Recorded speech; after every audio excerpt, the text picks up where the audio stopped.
السلام عليكم ورحمة الله وبركاته. تحية طيبة مجددة لكم في درس جديد. غنتعلموا اليوم إن شاء الله الطريقة الاحترافية لكيفية رسم الأشجار في منظر طبيعي. في البداية غندير مساحة ديال اللون الأسود والأخضر بفرشاة الأنجولو. لاحظوا الشكل اللي كنكون باش نرسم شجرة، وغنبدا بالنموذج الأول. عملية توزيع اللون بضربات فرشاة الأنجولو باش نحدد الشكل العام للون الظل ديال الشجرة. دائما كندير دورة على شكل نصف دائرة من الفوق لتحت، ونخرج بعض الأوراق من الجوانب، ولكن الشكل راه نصف دائرة مقوس. وتوزيع اللون والتلوين عملية كنكررها باش نقوي اللون وحتى الموتيف ديال الشجرة يبان على الجوانب. ولاحظوا كيفاش كنحاول دائما نعاود العملية ديال توزيع اللون. صباغة اكريليك مقياس لوحة القماش اللي كندير عليها هاد العملية 49 سنتيمتر على 32 سنتيمتر. الشكل ديال الشجرة صغير، لذلك كنستعمل فرش صغيرة. الآن فرشاة لسان الطير باش نرسم الجذع ديال الشجرة باللون الأسود والأحمر والأخضر، بني بنكهة الأخضر. ولاحظوا كيفاش كنحاول رسم الجذوع. كندير جذع كبير على خط مستقيم طولي، وكنخرج الجذوع على الجوانب. الجذوع رقيقة أقل منه في الحجم. وشوفوا عملية ربط الجذوع باش نكون دائما جذوع مشعبة غتشد في أركان الشجرة، بالتالي غتكون لي الشكل ديال شجرة رائع واحترافي. نحاول دائما نوازن ما بين الجذوع ونربط بيناتها بتسييح اللون، ونحاول نرسم مساحة، نحاول نوزع واحد المساحة ديال اللون نفس الطبقة ديال اللون ديال الشجرة الفوق، لون أسود وأخضر. لاحظوا المساحة في الشكل الأفقي غتكون مروج ماسكة في الشجرة من الفوق. ثم نبدأ بفرشاة الأنجولو نوزع في اللون الأخضر. لاحظوا طبقة اللون الأخضر اللي كنوزع، وشوفوا المساحة ديال اللون والاتجاه كذلك. واختاريت الجهة اليسرى كتوزيع الإضاءة فيها، لأن الإضاءة كنختارها أنا من الجهة اليسرى. ممكن تغيروا الاتجاه لأن هذا نموذج ما داخلش في المنظر الطبيعي، لذلك ممكن نختاروا الإضاءة من أي جانب. أنا غنحاول نوزع الإضاءة على الإطار العام للشجرة، يعني من الفوق، ونحاول نغلب الجهة اليسرى كتركيز لون الضوء عليها، ونحاول نخلي واحد النسبة ديال لون الظل كما أفعل دائما، لأن هذه العملية ديال توزيع الإضاءة كتقتضي أن لون الظل يبقى يبان. نوزع اللون ونخلي مساحات ديال لون الظل ظاهرة وبينة، لأن التأثير ديال لون الظل في الشجرة هو اللي كيعطي الشكل العام للشجرة، بالتالي كنحصل على ظل وضوء. الآن غادي ندير طبقة ديال اللون الأخضر بإضافة الأصفر والأبيض على نفس اللون الأخضر الأول. ولاحظوا كيفاش تغيرت الآن الطبقة وكيفاش بدا اللون كيمشي للاتجاه الثاني. بطبيعة الحال راني ضفت عليه اللون الأصفر، ولاحظوا مني كنضيف اللون الأصفر على اللون الأخضر كيفاش كيتفتح اللون وكيعطيني تدرج. الطبقة الأولى كتموت مع اللون الأول ديال الظل، وكتفتح الطبقة الثانية كتحدد لي الشكل ديال الشجرة. الضربات دائما مستمرة بنفس الطريقة ولكن مع لون جديد. نحاول نغني المساحة ديال الجهة اليسرى باللون الأخضر دائما باش نبين الاتجاه ديال الإضاءة. ولا لاحظتوا اللون الأصفر كيبان على الجوانب، دليل على أن الإضاءة كتخرج باللون الأخضر. الآن غنمشي للمروج لتحت، وغنوزع نفس الطبقة ديال اللون بضربات خفيفة، ونعطي الإضافة للون دائما باش ندعم الإضاءة للشجرة بضربات فرشاة الأنجولو.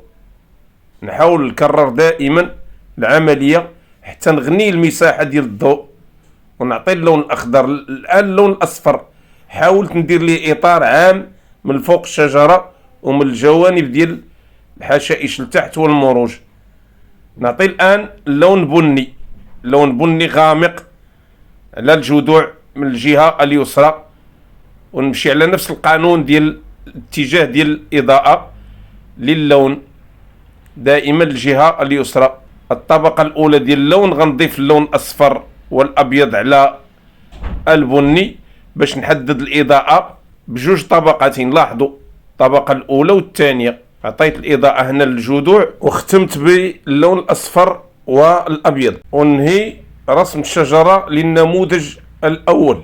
نبدأ في النموذج الثاني بفرشاة المروحة، غندير خط من الفوق عمودي، ونبدأ بأوراق مسطحة بشكل أفقي، كنضرب بأطراف فرشاة المروحة.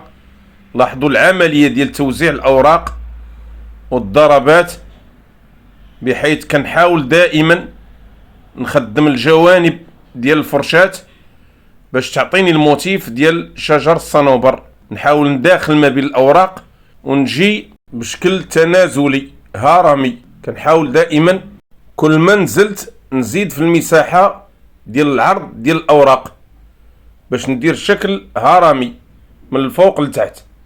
ولاحظوا العملية دائما بنفس الضربات ديال فرشاة المروحة. نحاول الرابط ما بين الأوراق وندير أوراق طويلة ومتماسكة ومتنوعة. لاحظوا كيفاش كنحاول دائما الرابط ما بين الأوراق. بالنسبة للون الظل غنستعمل نفس الطبقة ديال لون الظل، يعني اللون الأسود واللون الأخضر، وممكن نضيف اللون الأسود أو الأخضر على حسب التغيرات اللونية في لون الظل. لاحظوا كيف ما كتلاحظوا هنا، مني كنضيف دائما اللون الأسود كنحاول نعاود نضيف اللون الأخضر باش يبقى تنوع اللوني حاضر، ولكن الطبقة ديال اللون هي. لاحظوا الآن كنحاول نغمق اللون لتحت باش تبان الشجرة من التحت عندها عمق وعندها ظل. نجيب جذع ديال شجرة الصنوبر باللون الأسود والبني، لون أسود وبني باش يبان الأسود غامق وفي نفس الوقت تكون واحد النكهة ديال اللون البني في الجذع. نعطي واحد المساحة لتحت كيف ما درت في الشجرة الأولى، غتعطيني مروج ضروري باش تبان الشجرة والأرضية وتكمل الجمالية ديال الشجرة. نفس اللون نفس الطبقة، يعني الأسود والأخضر. دائما نحاول نبني أوراق أخرى لتحت باش ننهي الشكل العام للشجرة، ونفيني بعض الضربات ديال الأوراق من الجوانب، يبقى الوسط مملوء ولون الظل باين. الآن اللون الأخضر، وممكن لكم تختاروا أي لون، هذه المسألة في اختياركم نتوما. اللون الأخضر، طبقة اللون الأخضر ممكن تعطيو أي طبقة بشرط ما تكونش مضيئة بزاف، لأنني غندرج اللون، غندير الطبقة الأولى والثانية. ممكن ديروا نتوما 3 طبقات، أنا غندير طبقتين هنا. ولاحظوا توزيع اللون ديال الضوء. الآن غنمشي على الشكل ديال شجرة الصنوبر، نعطي الإضاءات من مساحات فقط، ونخلي دائما لون الظل في المساحات الأخرى. لاحظوا التوزيع ديال لون الضوء بفرشاة المروحة الجميلة.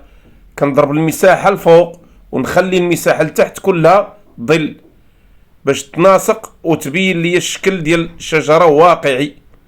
ونغير حتى الشكل ديال الضربات، ما نمشيش لاتجاه واحد، نحاول نغني واحد المساحة ونخفف في المساحة الأخرى، وهكذا. والرابط ما بين الخطوط اللي درت في الإضاءة باش ندخل حتى لون الظل يرتبط مع لون الضوء، بالتالي يولي لون الضوء بوحدو ولون الظل معزول بوحدو كيف ما كتشوف. دائما بنفس الطريقة نحاول نعطي الموتيف ديال شجرة الصنوبر بشكل احترافي وواقعي. ولاحظوا النوع وطريقة الضربات ديال فرشاة المروحة بخفة كيف ما كتشوفوا. كنوضع الفرشاة بخفة وكتعطيني حتى الموتيف كيجي خفيف ورائع. لتحت نفس الطريقة غنحاول نغني المساحة لتحت باللون الأخضر خفيف، لأنني غندير طبقة أخرى هي اللي غتشوفوا الآن. وغيعطيني هذا اللون التدرج في اللون الأخضر.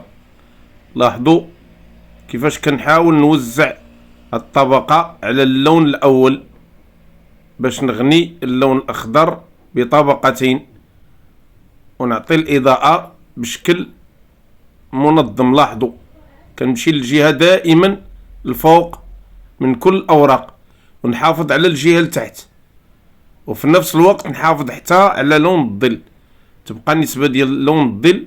بالتالي غنحقق الواقعية في رسم شجرة الصنوبر.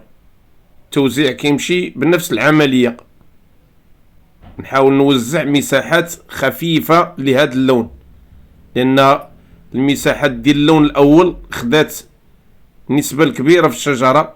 بالتالي هاد الضربات غادي يحاولوا ينهيو ليا ما تبقى من الإضاءة فقط. لاحظوا الشكل العام ديال الشجرة كأنها واقعية كيف ما كتشوفوا. وندير المساحة لتحت كذلك للون الأخضر باش نبين الشكل ديال المروج والحشائش بضربات خفيفة، ضربة فوق ضربة، ونخلي المساحة ديال اللون الظل.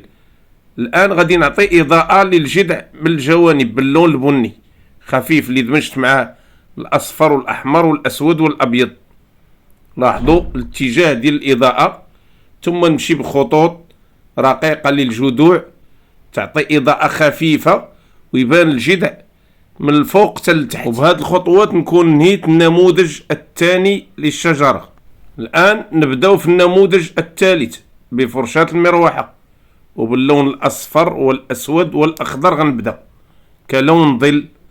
لاحظوا العملية اللي غنبدا ندير في توزيع لون الظل، ضربات من الفوق لتحت بخطوط. لاحظوا في شكل دائري.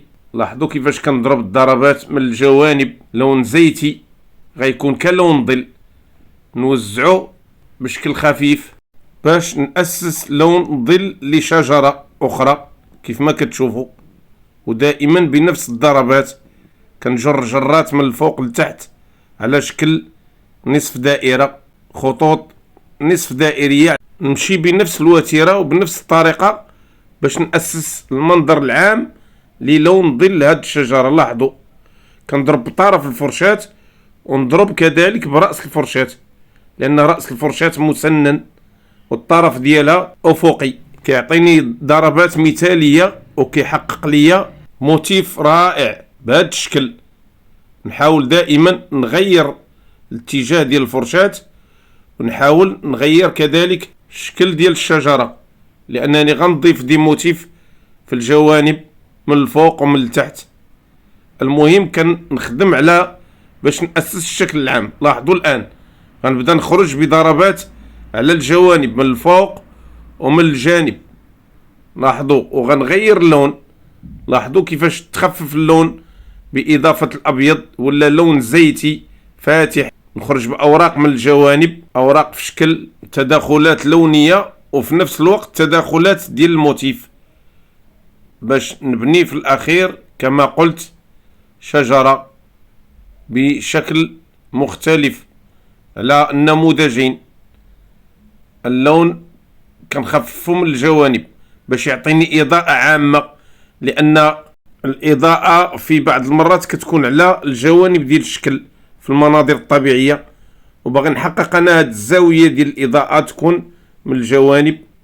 لذلك نحاول نعطي اللون خفيف من الجوانب والوسط يكون غامق يحقق لي لون الظل. لاحظوا الآن كيفاش اتضحت المعالم ديال الشجرة. ندير الجذع ديالي لتحت بالأسود والأحمر. لاحظوا الشكل ديال الجذع ملتوي وناسب حتى النوع ديال أوراق الشجرة. ثم ندير حشائش لتحت. لاحظوا كيفاش كنبني في الحشائش. ولاحظوا دائما بفرشاة المروحة. الجذع درتو بفرشاة لسان الطير لأن العملية كتقتضي هاد الفرشاة. غنبدا في الإضاءة الآن. نفس الطبقة ديال اللون ديال الظل غنخففها بإضافة الأخضر والأصفر، كتعطيني هاد الدرجة. نبدا نوزع في الإضاءة منين ما بديت، يعني خاصني نحقق الإضاءة فقط بنفس الشكل، نوزع نفس الضربات في الجوانب، ونغني المساحة ديال الإضاءة في الجوانب. كنبدا بالوسط ثم نطلع الفوق ومن الجوانب لتحت. المهم الإضاءة خاصني نوزعها. لاحظوا وضعية الفرشاة، كنحاول نجيب الطرف ديال الفرشاة ونجيب ضربات مسننة مسطحة كذلك، لأن فرشاة المروحة عندها هذا الامتياز، منين ما ضربتي يعني في الشكل ديالها كتعطيك الموتيف. كنضرب على الجوانب والرأس ديال الفرشاة كيحدد ليا الشكل ديال الموتيف. روعة. لاحظوا، ونحاول نداخل ما بين الألوان ونحافظ على نسبة ديال اللون الظل كيف ما كتشوفوا خفيفة كتبان من الداخل. نغني الضربات ونحاول نعمم اللون باش يتداخل ويبان لون الإضاءة قوي وظاهر، مع الحفاظ كما قلت على لون الظل. نضيف طبقة أخرى نفس اللون، نضيف عليه الأبيض والأصفر. ولاحظتوا كيفاش كيتخفف اللون، وكل ما تخفف اللون كتبقى واحد النسبة ديال اللون الظل تحت باينة. وهذا التدرج راه هو اللي كيعطيني الواقعية في الأشكال. نتعمد باش نخلي دائما النسبة ديال اللون الظل باينة وظاهرة، ما نعممش اللون بحيث ما يبانش الموتيف، ما يبانوش الخطوط مترابطة ويبان الشكل العام ديال الشجرة. الآن غادي نبدا نضرب بطرف الفرشاة باش نحدد أوراق رقيقة من الجوانب وتبان لي موتيف ديال الشجرة ويبان الشكل العام ديال الشجرة بهاد الضربات. كنكونوا درنا 3 طبقات. الطبقة الأولى لون ظل باللون الأسود والأصفر والأخضر. الطبقة الثانية خففنا نفس الطبقة بإضافة الأصفر والأخضر. الطبقة الثالثة غنضيف اللون الأصفر والأخضر. الآن غنبدا نوزع في اللون أسود وأخضر من الجوانب. غادي يبين لي أوراق قوية من الجوانب لها ظل، وغتغني حتى اللون الأصفر والأخضر زيتي. لاحظوا كيفاش كنغني بهاد الضربات ونبين الأوراق اللي فيها ظل، وهاد الضربات تبين لي حتى المساحات المظلمة. الآن غنعطي إضاءة للحشائش لتحت بنفس الطريقة، يعني بفرشاة المروحة والضربات عمودية. نخلي المساحة لتحت مظلمة ونحاول نشابك ما بين الخطوط. نعطي إضاءة مرة أخرى، يعني طبقتين، نضيف على نفس الطبقة اللون الأصفر والأبيض بنفس الفرشاة، يعني فرشاة المروحة ندير لون أخضر وأصفر وأحمر وأبيض، وندير إضاءة من الجانب ديال الجذع. لاحظوا الشكل ديال الجذع، لأن شكل الجذع يقتضي هاد الضربات ديال فرشاة المروحة باش تبينوا شكل دائري له تدوير من الداخل. ثم نضيف اللون أصفر وأبيض مرة أخرى باش نعطي الطبقة الثالثة للون الضوء لهاد الشجرة. ولاحظوا هاد الطبقة الثالثة كيفاش غتختم ليا اللون والشكل ديال الشجرة في الأخير. ضربات خفيفة. وبها كنهي النموذج الثالث لهذا الدرس. كنتمنى من الله تكونوا استفدتوا من هاد 3 التقنيات ديال رسم الأشجار، الطريقة الاحترافية لرسم الأشجار. ما تنساوش الاشتراك في القناة والضغط على زر لايك وتفعيل زر الجرس ليصلكم كل جديد. السلام عليكم ورحمة الله وبركاته.